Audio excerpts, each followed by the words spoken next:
Bonjour à tous, on se retrouve pour le quintet de vendredi soir, direction l'hippodrome de Paris-Vincennes pour le prix Ludovica, quintet qui va se dérouler en Réunion 1 course 4, départ 20h15, puzzle au papier. Je vous l'annonce, ça ressemble au quintet de dimanche.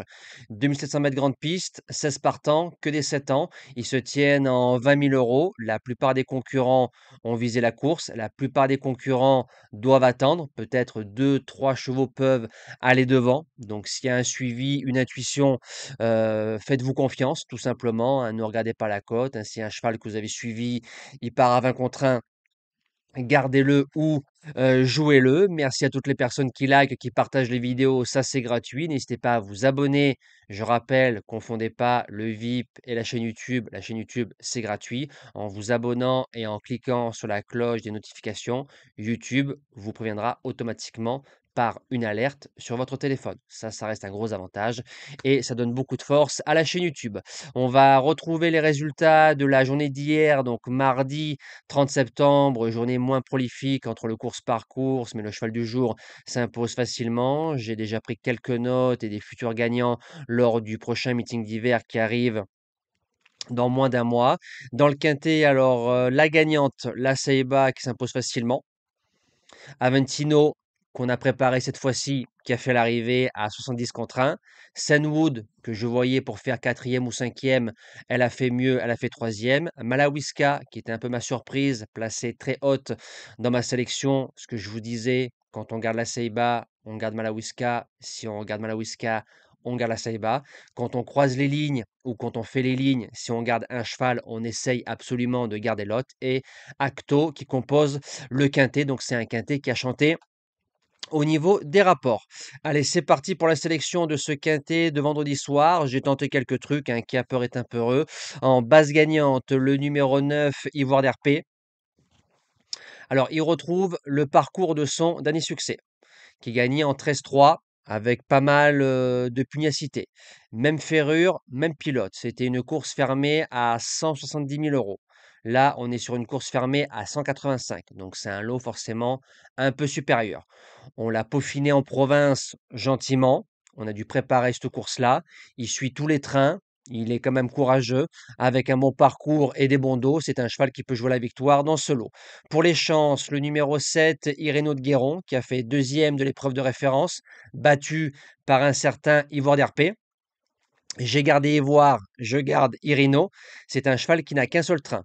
C'est un cheval qui est dur, c'est un cheval qui peut aller devant, c'est un cheval qui va courir à 1 mois et demi. Donc ça ne me dérange pas parce que entre sa course de Laval le 26 juin et de Vincennes le 16 août, il y avait 1 mois et demi. Donc là, c'est pareil. C'est un cheval, normalement, il ne devrait pas décevoir et je serais déçu de ne pas le voir au moins dans les 4. Donc pour ceux qui font des 2 sur 4 ou base de multi, on peut y aller. Pour les chances, le numéro 15, Yarmès de Guèze. Pour moi, c'est l'un, voire le meilleur en classe pure au départ de cette épreuve. Il est coquin en partant, il est coquin toute la route, il est coquin jusqu'au poteau. Donc ça veut dire que le cheval vous donne aucune sécurité. Maintenant, quand on fait deuxième en province à la bowl de Inside Spoken, qui a gagné récemment tête et corde à Vincennes, s'il est carré d'allure d'un bout à l'autre, il doit jouer la victoire. En quatrième position, le 1 indice d'argent a gagné facilement du côté de Lyon, tête et corde, on l'a pas embêté, le cheval a repris un départ dans la ligne droite, déféré devant, lot supérieur. C'est un cheval, à mon avis, qui sera drivé petit parcours façon Mathieu Abrivard, et en venant sur les autres, il prendra la meilleure allocation possible. En cinquième position, le numéro 10, Inanvry, déféré des 4, il a changé d'entraînement. Sa dernière course est meilleure qu'il n'y paraît. Il n'était que plaqué. C'est un cheval en 2024 qui faisait l'arrivée de très bons prix de série à Paris-Vincennes, mais pisteur. Faut que tout se passe bien. En sixième position, le numéro 8, Ikito Planchette. Ça sent la course visée. Déféré des 4. Le cheval a marché cet été sur un 2008 13-4, ce qui lui fait un moins de 13 sur le parcours. En 2024, il courait en amateur avec pas mal de réussite, comme un peu Elecho. C'est un cheval qui peut démarrer et s'il arrive à voir les bandeaux, il peut faire afficher une belle cote.